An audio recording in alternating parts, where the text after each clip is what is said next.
Hey guys, so it's that time again, and this week I wanted to discuss the topic of friends because there's a few things that I felt I wanted to say and, let people know.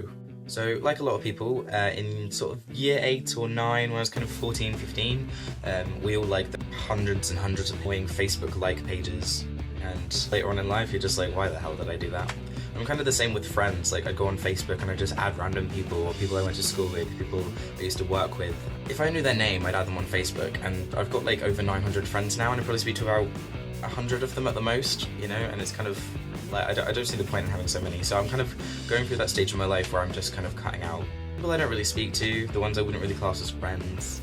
So for me, I think there's quite a few different groups of, people you class as friends, because you've got the people you rarely speak to, they're kind of acquaintances. Like, you say hi every now and then, you say happy birthday, stuff like that, but you don't really class them as friends. And then you've got classmates you share lessons with, and you spend time with, you chat like loads in lessons and stuff.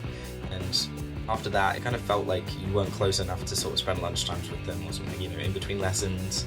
It was just a bit like unknown territory. Another thing I wanted to mention, like Twitter followers. See, over the last couple of years, obviously my follower account's gone up and up, and everyone's just like, you can't consider them friends, you don't know them all personally, you barely know any of them in fact, and it's kind of a fair point, but I would still consider a lot of them my friends, because most of us speak, every day, or, at least a couple of times a week about different things, we're part of different fan bases. I've got friends in the US, and we just kind of chat about how life is going, college is like, whatever. And I wouldn't say that's a reason to not class them as your friends, just because you haven't seen them in person. That doesn't make them any less significant, because they mean a lot to me. And to be honest, I have some Twitter followers that I would consider closer than some of my friends. And that's kind of what I wanted to talk about, is kind of, the different relationships I have with some different groups of friends. And how some of them just aren't really friends at all, they're just kind of, they're only there for you when they want something, or when they hear or see that you're doing really well. It's kind of like, oh, okay, so now you want to know me. That's not how it works. And then you've got kind of friends that you consider close friends, but you wouldn't necessarily tell your secrets to, or you wouldn't go to a certain pieces of advice. They're not kind of that close. In the lower years of secondary school, you kind of have these friends, and you're in this massive group, and you spend all your time together. You kind of get to college, and you're like, okay, so I don't really speak to them anymore.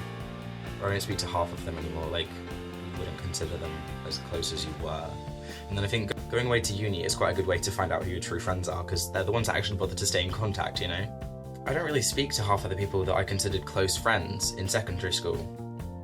They'll, they might drop in every now and then to just be like, hey, how's it going? How's life? But it's kind of, there's a big difference between that and obviously you used to talk every day at school, every break and lunchtime. And then kind of linking into that, you've got uni friends, because obviously the people I'm friends with at uni, they're not necessarily classmates or flatmates even, but we've got a massive group, and like I said before, we're all really diverse, we've all got different traits, personalities. I've said before, obviously there's people in your group you can kind of go to for certain things where you wouldn't go to others, but that doesn't make them any less of a friend to you. You don't feel as comfortable speaking to them about certain things. I don't know. And of course, everyone says that uni friends are for life, so you want to establish good relationships with them, you want to maintain the relationship with them as well. One thing I wanted to address, me and one of my close friends in my group had a big fallout a few weeks back.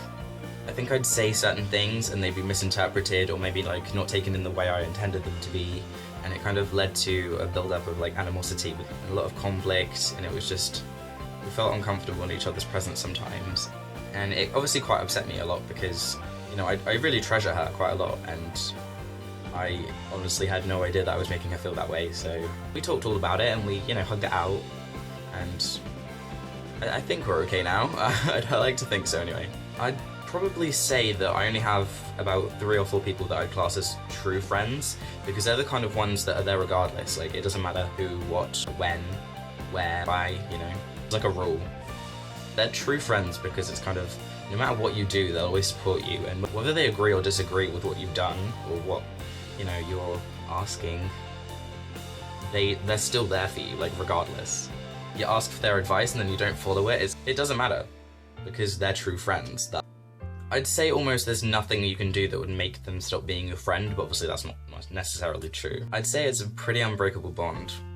I don't think there's very much you could do that would make them like not want to be your friend anymore, unless you kind of completely changed who you were. I saw this thing the other day. It was basically saying we're adults now and we have busy lives, we've got loads of stuff going on, and it's kind of just because we don't talk every day or we don't talk for a few weeks at a time sometimes.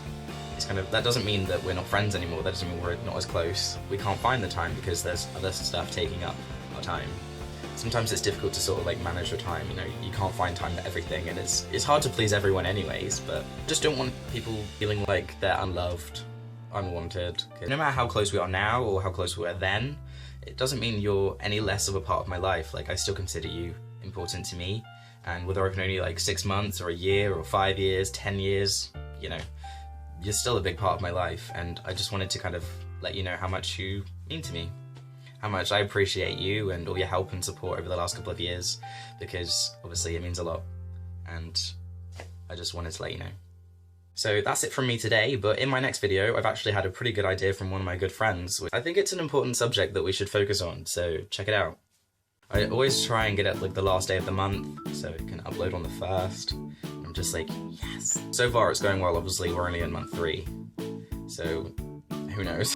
And just because I had my last Spanish exam today, adios. Your true friend. April Fools.